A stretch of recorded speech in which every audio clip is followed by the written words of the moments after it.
Dans la vaste savane africaine s'élève un décor brutal, forgé par la sécheresse, par la chaleur et par la lutte constante pour la survie.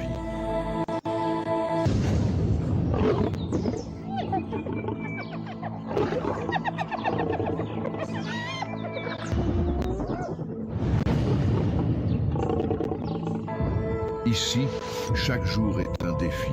L'environnement impose des limites impitoyables et les animaux qui habitent cette terre doivent posséder force, ruse et résistance pour prospérer.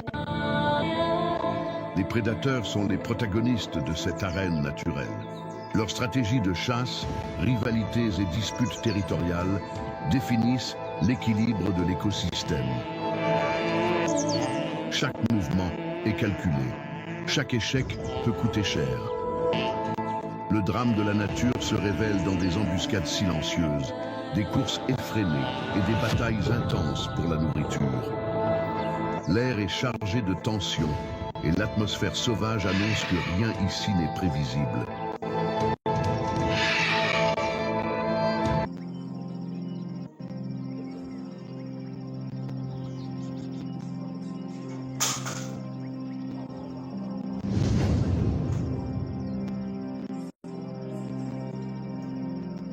Le guépard, le félin le plus rapide de la Terre, est une machine de chasse façonnée par la pression constante de la survie.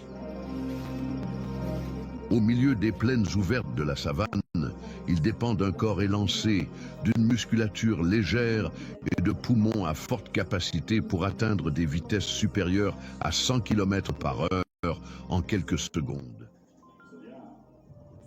Cette accélération explosive n'est pas un simple spectacle. C'est la différence entre la proie capturée et la famine qui menace le groupe.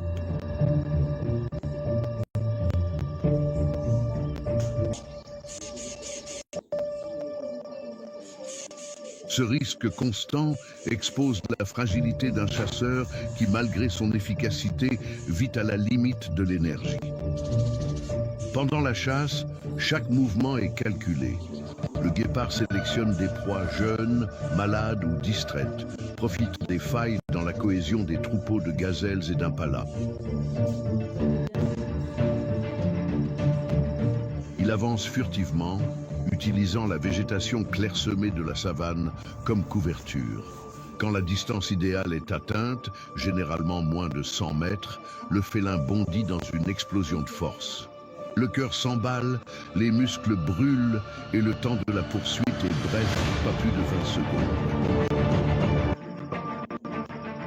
Si la capture n'a pas lieu dans cet intervalle, la chasse échoue. Lorsqu'elle réussit, la morsure fatale à la gorge interrompt la respiration de la victime, mettant fin au combat en quelques secondes. Cependant, la victoire ne garantit pas le repas.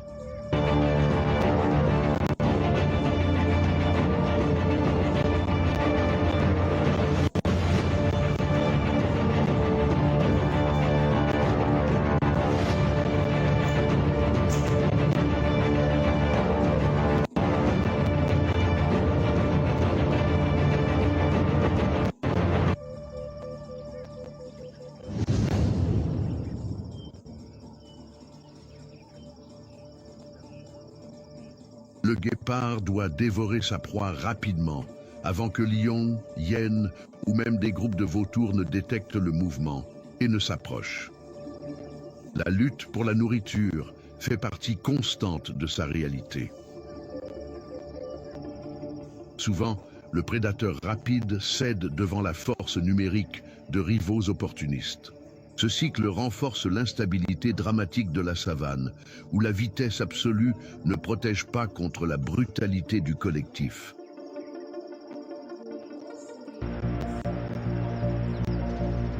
Malgré cela, la mortalité infantile est élevée. Lions, chacals et rapaces sont des menaces constantes pour les petits sans défense. Seuls quelques-uns atteignent l'âge adulte, perpétuant la lignée d'un prédateur singulier qui, malgré ses limites, occupe une niche vitale dans l'écosystème. Le guépard est à la fois un exemple d'extrême spécialisation et de vulnérabilité biologique. Sa stratégie de chasse dépend de précision, de vitesse et d'une résistance limitée. Une combinaison qui le place en risque constant. Tandis que le guépard dépend de la vitesse en terrains ouverts, plus loin, dans les zones de savane arborée, surgit le pouvoir absolu de la force et de la coopération. Là, sous l'ombre dispersée des acacias, le lion impose sa souveraineté brutale. Un prédateur dont la stratégie ne repose pas sur la fuite rapide, mais sur le domaine collectif et l'imposition de l'autorité. Le lion est l'expression ultime du pouvoir collectif parmi les grands félins. Contrairement au guépard solitaire, il agit en groupe structuré, connu sous le nom de harde ou de coalition. Les femelles, plus agiles, jouent un rôle central dans les chasses, coordonnant des attaques avec une précision impressionnante. Les embuscades se produisent généralement au crépuscule ou aux premières heures du matin, quand la température plus basse favorise les longues poursuites.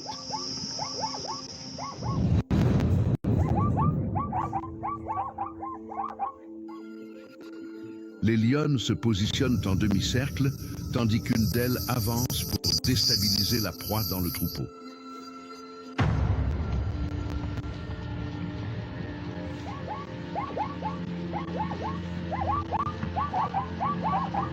La tactique vise à isoler l'animal le plus vulnérable, réduisant ses chances de fuite. Quand la victime tombe, la force collective assure une mort rapide. Mais la scène n'est pas toujours ordonnée. Rugissements, charges et coups de griffe révèlent le caractère chaotique de la chasse.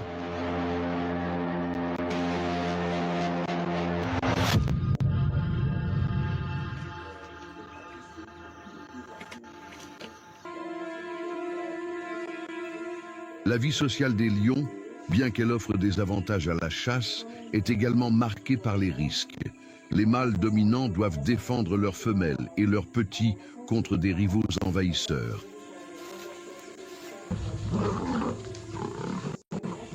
Les combats territoriaux sont intenses, pouvant provoquer des blessures mortelles. Lorsqu'un nouveau mâle prend le contrôle, la brutalité s'intensifie.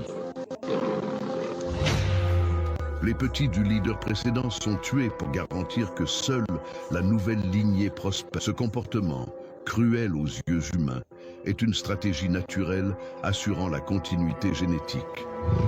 Dans la savane, le rugissement du lion est un avertissement sonore de puissance. Capable de parcourir jusqu'à 8 km, il communique la présence du groupe et décourage les intrus. Ce rugissement, joint à la stature physique et à la coopération entre individus, fait du lion un prédateur qui trouve rarement d'opposition directe. Même ainsi, la survie exige une vigilance constante. Les hyènes, en grand nombre, peuvent contester son autorité, tandis qu'une sécheresse prolongée peut réduire drastiquement la disponibilité des proies. Le lion est un équilibre entre force, coopération et brutalité sociale. Il représente la face collective de la sauvagerie africaine, où le pouvoir ne réside pas seulement dans les griffes ou les dents, mais aussi dans la structure sociale qui assure la domination sur le territoire et la nourriture.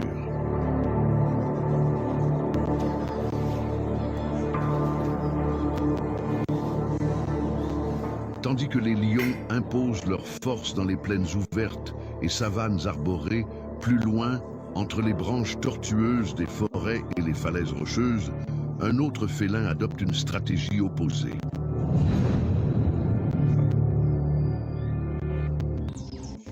Le léopard. Solitaire, silencieux et furtif, il survit non par la force collective, mais par l'art de l'isolement et du camouflage.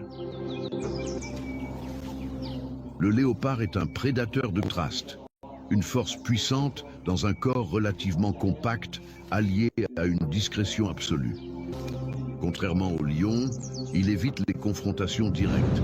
Sa survie dépend de la furtivité et de la capacité à passer inaperçu. Avec un pelage marqué de rosettes qui se confondent avec la lumière filtrée de la forêt ou les ombres des roches, le léopard est maître du camouflage.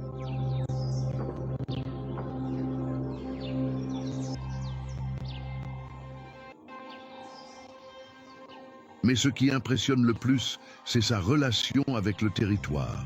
Capable de traîner des proies bien plus grandes que son propre corps, le léopard montre non seulement de la vigueur, mais aussi de l'ingéniosité. Contrairement à d'autres prédateurs, il préfère emporter ses prises au sommet des arbres. Là protégé parmi les branches solides, il peut se nourrir en sécurité, loin de la convoitise des hyènes et des lions. Plus qu'un chasseur, le léopard est un stratège, un exemple d'intelligence et d'adaptation dans la jungle africaine. La vie solitaire exige une vigilance constante. Aucun léopard ne peut compter sur le soutien d'un groupe. Chaque bataille, chaque repas est le fruit exclusif de sa propre compétence.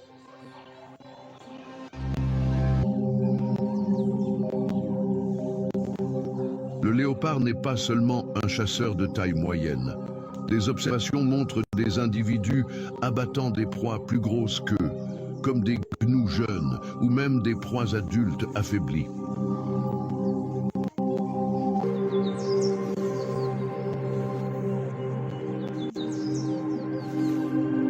Cette polyvalence explique sa large répartition sur le continent.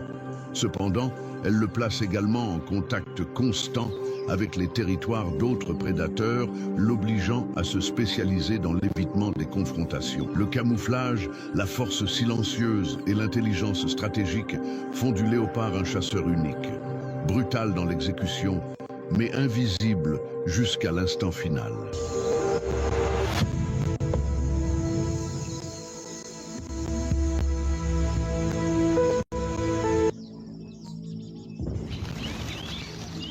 Tandis que le léopard cache ses proies dans les arbres et règne de façon solitaire dans les ombres de la forêt, plus loin, dans les zones ouvertes de la savane, émerge un prédateur de comportement opposé.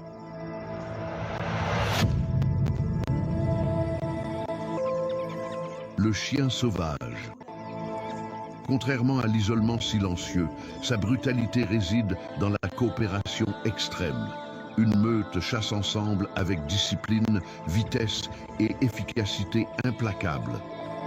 Le chien sauvage africain, aussi appelé wild dog, Mabeko dans certains récits, est l'un des prédateurs les plus efficaces du continent. Contrairement au léopard solitaire ou au guépard rapide, sa force réside dans une coopération extrême.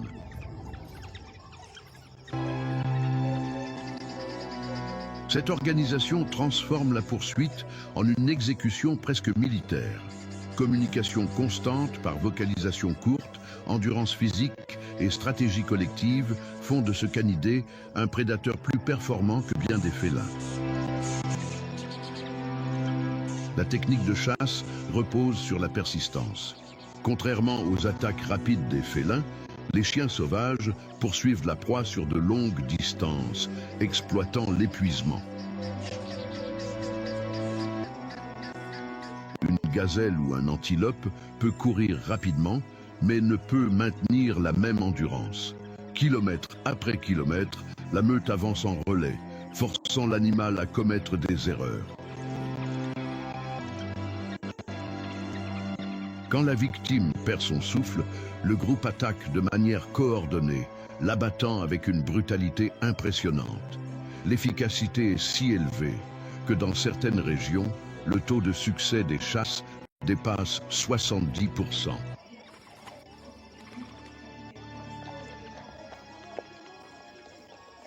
Souvent, alors que l'animal est encore vivant. Cette pratique, cruelle aux yeux humains, réduit le risque que d'autres prédateurs ne volent la proie, car la consommation rapide limite les conflits prolongés. Le processus est chaotique, mais calculé. Chaque individu reçoit sa part, assurant la cohésion sociale du groupe. La structure sociale est également remarquable. Il existe un couple dominant responsable de la reproduction, tandis que les autres aident à l'élevage des petits. Cette caractéristique solidaire contraste avec la violence de la chasse, révélant un équilibre entre brutalité et union. Toutefois, la survie du chien sauvage fait face à des menaces constantes. Il entre en concurrence avec lions et hyènes pour le territoire et la nourriture, et perd souvent des proies face à des rivaux plus forts. Si la capture n'a pas lieu dans cet intervalle, la chasse échoue.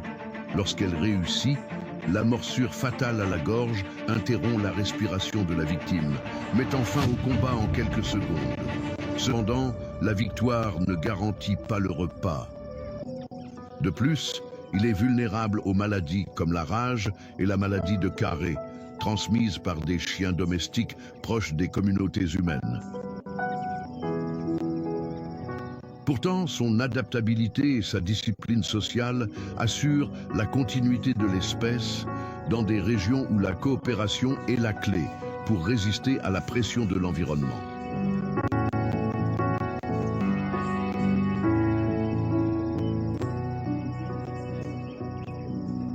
Brutal et efficace, il représente la sauvagerie organisée à l'état pur. Tandis que les chiens sauvages dominent la savane par discipline et coopération, dans d'autres zones, un concurrent tout aussi implacable agit avec le nombre et l'opportunisme.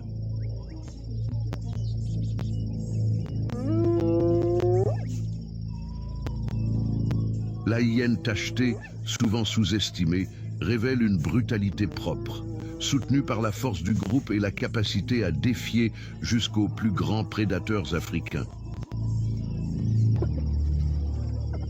Souvent associée à l'opportunisme, en réalité elle est une chasseuse formidable, capable d'abattre de grandes proies lorsqu'elle agit en groupe.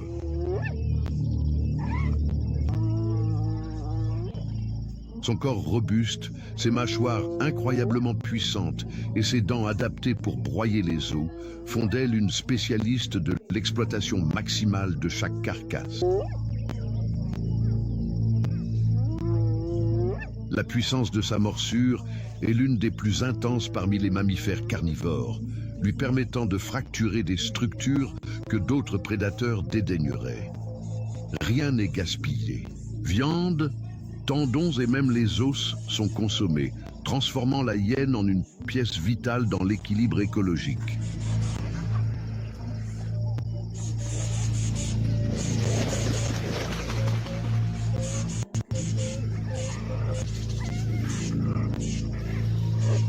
La stratégie de chasse des hyènes tachetées repose sur la résistance et la coopération. Elles poursuivent gnous, zèbres et antilopes sur de longues distances, épuisant la proie jusqu'à ce qu'elle ne puisse plus s'échapper.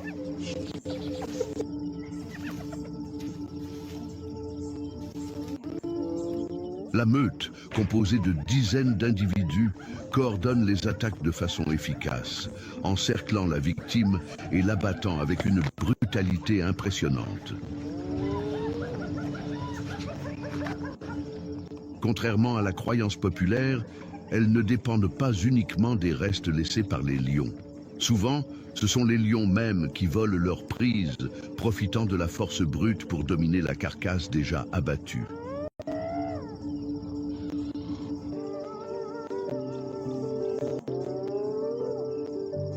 La vie sociale des hyènes est complexe et régie par une hiérarchie matriarcale. Les femelles dominent les mâles et dirigent les clans, qui peuvent dépasser 80 individus.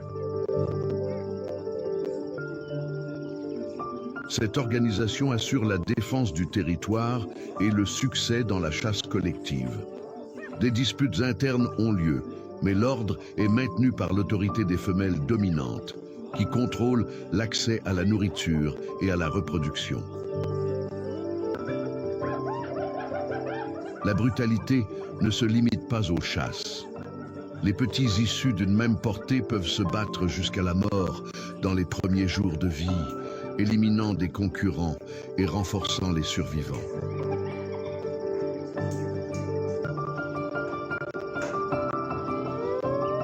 Cette communication est cruciale dans les embuscades et aussi lorsque les hyènes doivent affronter des rivaux. Une meute nombreuse est capable de défier les lions et même de les écarter de leur propre prise, démontrant le courage et l'agressivité de ces animaux. L'efficacité avec laquelle elles exploitent chaque ressource disponible reflète leur adaptation à des environnements hautement compétitifs. La hyène tachetée est donc un prédateur qui combine résistance, coopération et brutalité dans toutes les étapes de sa vie. Son image d'opportuniste cache la réalité d'une chasseuse stratégique, résistante et fondamentale pour la dynamique de la savane africaine. Dans chaque recoin de l'Afrique sauvage, la brutalité de la nature s'impose comme une loi intransigeante. Les guépards exploitent la vitesse extrême. Les lions incarnent le pouvoir collectif. Les léopards dominent par la furtivité. Les chiens sauvages exécutent des chasses organisées. Les hyènes tachetées imposent résistance et opportunisme. Stratégie, différents corps, mais un même objectif. Survivre dans un environnement où l'erreur coûte la vie.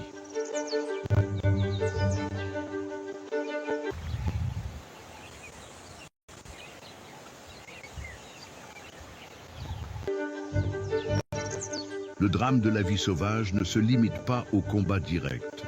La compétition constante entre espèces, la pression pour la nourriture, la fragilité des petits et la lutte quotidienne contre les rivaux exposent un scénario dans lequel chaque prédateur est à la fois chasseur et cible. L'atmosphère est celle d'une tension permanente, où la victoire de l'un signifie la défaite inévitable d'un autre. Dans la terre des prédateurs brutaux, il n'y a pas de place pour les échecs prolongés. Demain n'est pas garanti. Seuls ceux qui s'adaptent aux exigences extrêmes de la nature réussissent à perpétuer leur lignée.